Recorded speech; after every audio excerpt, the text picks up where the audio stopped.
All right, welcome to part 7 of the Roaring Twenties, the origins of Prohibition.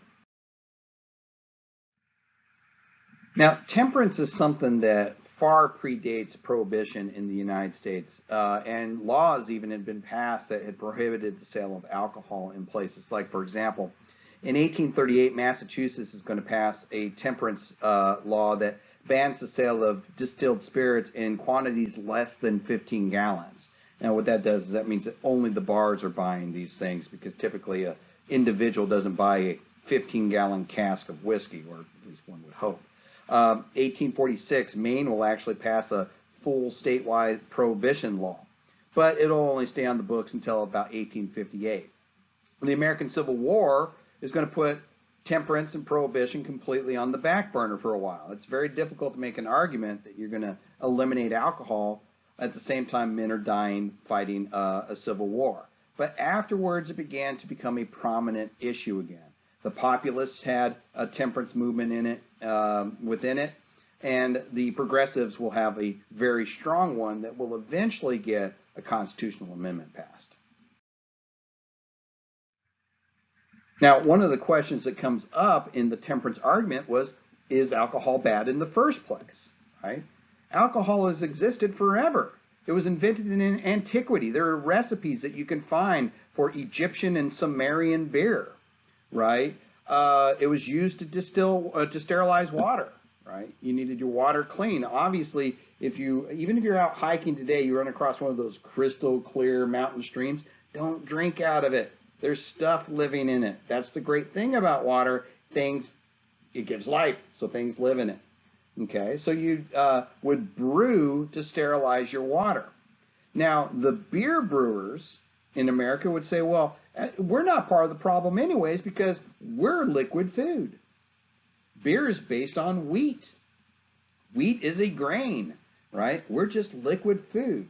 That's why when you look at this ad here for Oshkosh beer, it says that, what are you doing eating solid food that sits in your stomach for a long time and takes a while to digest? You need to drink liquid food, which is an aid to digestion.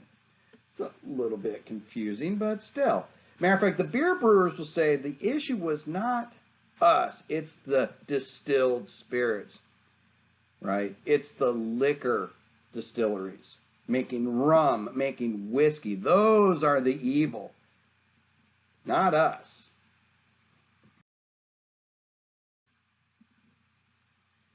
Now, during progressivism, you are going to see the movement finally begin to get some success. It's going to get some traction, right? Progressives are going to be adamant about that, that public motherhood aspects of things to try and push temperance through, get a prohibition law on the books, right? The Women's Christian Temperance Union, for example, is going to be one of these progressive organizations, one of those women's clubs that we talked about before that are going to promote this. Right, they are going to have very prominent members. Susan B. Anthony, Elizabeth Cady Stanton will be members of it. Frances Willard will be the chairman of the WCTU, and they will get some things done. They will get school textbooks changed to have an anti-alcohol message in it, so kids, as they're growing up reading their primers, there's a anti-alcohol message in their primers. But that's about the extent of the success they have. The more successful of the activist groups is going to be the Anti-Saloon League, right, led by a man named Wayne Wheeler. Wayne Wheeler is an organizer, a political lobbyist, and the Anti-Saloon League is just that. It is a political lobby, and they are going to have all kinds of different members from all different walks of society that are going to be members of the Anti-Saloon League. For example, you're going to have populists and suffragists. You're going to have members of the KKK and members of the NAACP. You have members of the IWW in the Anti-Saloon League. You're going to have Henry Ford, John D. Rockefeller, Andrew Carnegie will be members of the Anti-Saloon League, right? So it's going to have a very wide spectrum of people involved in it, okay? Despite all that, Wayne Wheeler still has a lot of trouble getting this idea of temperance pushed through. And here's the reason why, or prohibition, sorry. Here's the reason why. At this time, there's no income tax.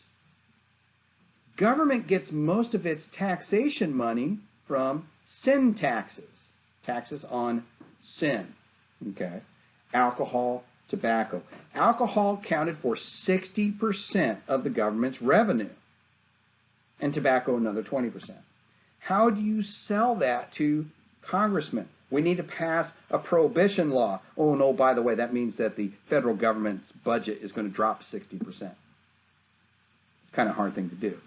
Until another progressive movement is going to pave the way, the 16th Amendment. The 16th Amendment allowed for a progressive income tax. Now there's a new source of taxation. Now maybe the government doesn't need that alcohol tax. And now you can finally get that pushed through. When you throw in World War I, that's the last piece of the puzzle. You remember from World War I, all that anti-German sentiment? Well, most breweries in America are of German descent, right? Miller, Pabst, Coors, Busch, right? Shiner are all of German descent. And so World War I is that last bit, like you see with this this poster here. It says, will you back me or will you back booze? Vote yes on prohibition. And it's a soldier, a U.S. soldier in the trenches.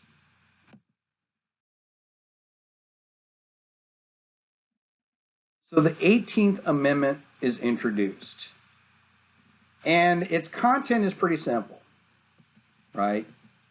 It says, after 1 year from the ratification of this article, the manufacture, sale, or transportation of intoxicating liquors within, the importation thereof into, or the exportation thereof from the United States and all territories subject to the jurisdiction thereof for beverage purposes is hereby prohibited. Now, there's a lot to unpack right there, right? It says you can't manufacture it, you can't sell it, you can't transport it. It does not say you can't drink it. If you have it, you can drink it. That's not illegal. It's making it, transporting it, or selling it.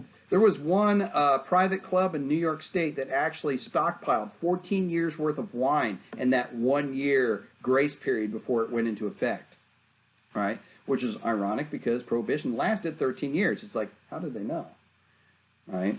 Now, another thing about this is it says that alcohol for beverage purposes. There's a loophole. That means that alcohol for medicinal purposes is okay, right? So you can get yourself prescribed a flask of whiskey for your glaucoma, or perhaps what about sacramental wine? That's not for beverage purposes either. A matter of fact, during Prohibition, according to census data, there is going to be an exponential rise in the number of people who are proclaimed rabbis in the United States. So apparently it was easier to claim you were a rabbi than a Catholic priest. I don't know. Okay. So this is the amendment that gets proposed. Now you see section 3 here. There's a deadline on it. The anti-prohibition components of the Congress went, well, this is what we'll do.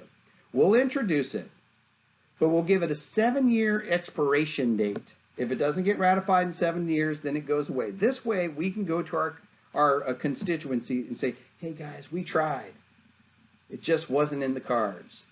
That's what they believed was going to happen, right? They thought for sure, there's no way you're going to get 3/4 of the states to ratify it. So if we do this, put the expiration date on it, we can say, hey, look, we did our due diligence. It just didn't work out.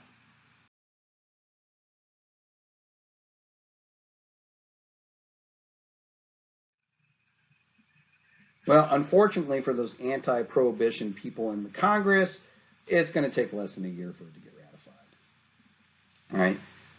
With it will come the passage of the Volstead Act. The Volstead Act is going to be the laws that's going to allow for the implementation of the 18th Amendment. And it's going to do a lot of things like define what an intoxicating beverage is, because even that is kind of nebulous. And it's going to say that's anything that's more than 0.5% alcohol. The beer brewers were saying, hey, look, 18th Amendment doesn't apply to us because we're not an intoxicating beverage. We're liquid food. But then the Volstead Act goes, no, you actually have 10 times, at least, 10 times the legal limit, right? The federal government is going to hire 1,500 agents and put them under the jurisdiction of the Treasury Department in order to enforce this. But as we'll see, it's going to be almost impossible to enforce this.